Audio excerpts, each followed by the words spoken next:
ఈ సభలో తెలుగు సాహిత్యం, కవిత్వం గురించి చర్చించేవారు.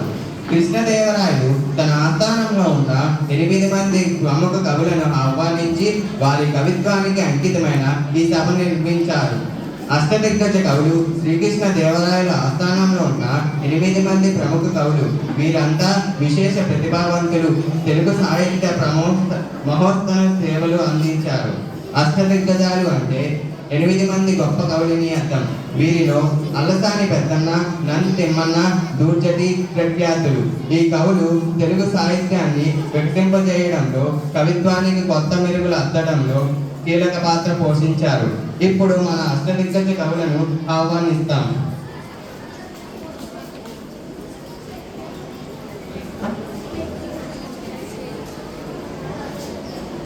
ఆంధ్రకవిత పితామహుడు, అష్టదిగ్గజ అగ్రగణ్యుడు, మనుచరిత్ర రచయిత, ఉత్పలమ భూషిక, ప్రథనామాత్య అల్లసాని గారు విచ్చేస్తున్నారు. ముద్దు పలుకలాడేటి నాసిక వర్ణనా ప్రియ, తిరుమల ప్రియవదన, నియోగ బ్రాహ్మణ, ఆప్తసంభ సూత్ర అభిలేఖక నంది తిమ్మన్న గారు విచ్చేస్తున్నారు. దూర్జటిలో అగ్రగణ్య, సుమధుర విరచిత, పరమ శైవ, శ్రీకాళ ముక్తీశ్వర భక్తి నికాయ నారాయణ తనయ దూర్జటి గారు విచ్చేస్తున్నారు.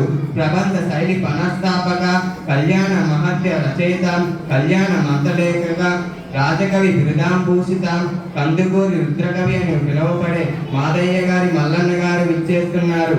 ఆంధ్ర భోజ సాహితీ సమరంగణ సార్వభౌమ, చతుర సాహిత్య లక్షణ చక్రవర్తి, రామాభ్యుదయ కావ్య రచయిత అయ్యలరాజు రామభద్రుడు గారు విచ్చేస్తున్నారు.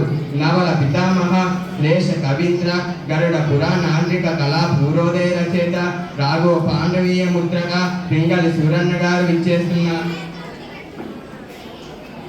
సంగీత విద్వాంస, వసుచరిత్ర రచయిత రామరాజు భూషణ బిరుదాంకిత, కావ్య లంకాల లక్షణ విభూషిత, గానమాన విద్యాంకిత భట్టమూర్తి గారు విచ్చేస్తున్నారు.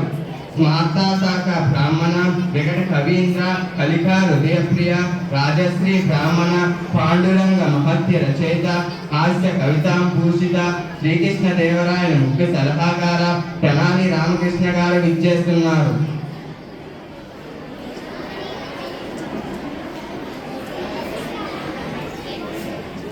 రాజాది రాజ సాహితీ సమరంగణ సర్వభౌమ శ్రీకృష్ణదేవరాయలు విచ్చేస్తున్నారు.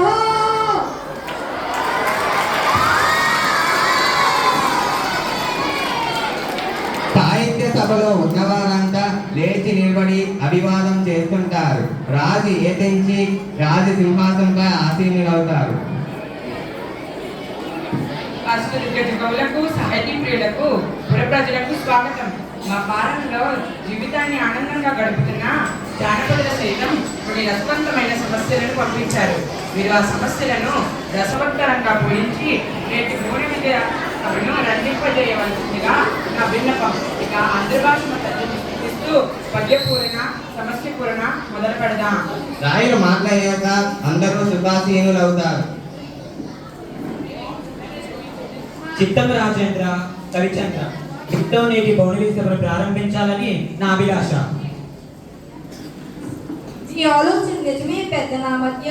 కానీ ప్రభువుల ఏలుబడిలో ఎన్నో భాషలు ఉండగా ఇంత తెలుగు భాషపై ఇంత మక్కువ చూపడానికి గల కారణమేమిటో?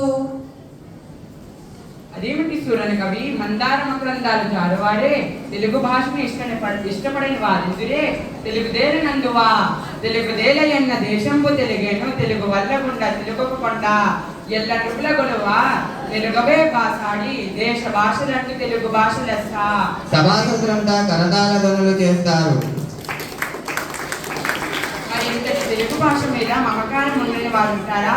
పెద్దనామాచ కవులారా, తర్వాత పద్యను మేము పూరిస్తాము. ముందు మీ పద్య పూరణకు పూనుకోండి. చిత్తం ప్రభు, అభిప్రాయమే శిరోధార్యం.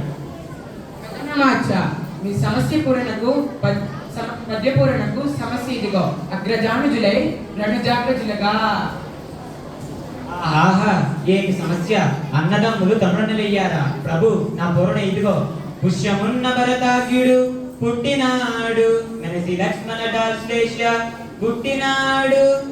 భరత లక్ష్మణ గను మీద తెలిసి చూడ అగ్రజానుజులే రనుజాగ్రజులుగా. కానీ లోక వ్యవహారం రామలక్ష్మణ భరత శత్రుఘ్నులుగాను ఉంటుంది. కలినెత్తుకపోయి ఎలక కలిగొన్న దీన్ని అర్థవంతంగా పూరించండి భట్టుమూర్తి గారు. పల్లె జీవులకు సుపరిచితమైన చక్కని సమస్య ఇచ్చారు మహారాజా.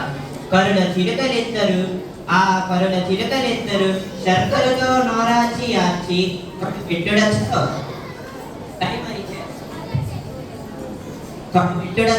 కరిమరిచే ఆఖరి వత్తకుండగా ఎత్తుకుపోయి ఎలుక కలుగు తినియను. సభాసదులంతా కరతాళ ధ్వనులు చేస్తారు.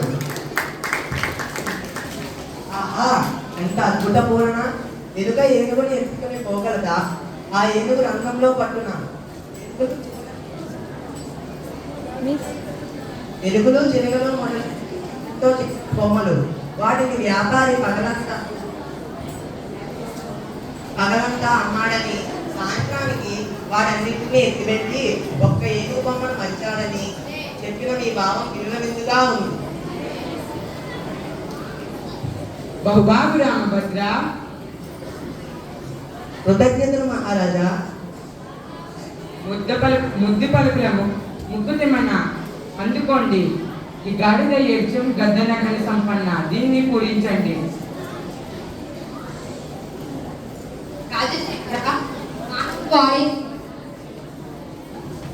రాజశేఖర, మానవులు వాడి తప్పెత్తారు కొందరు ఉన్నారు.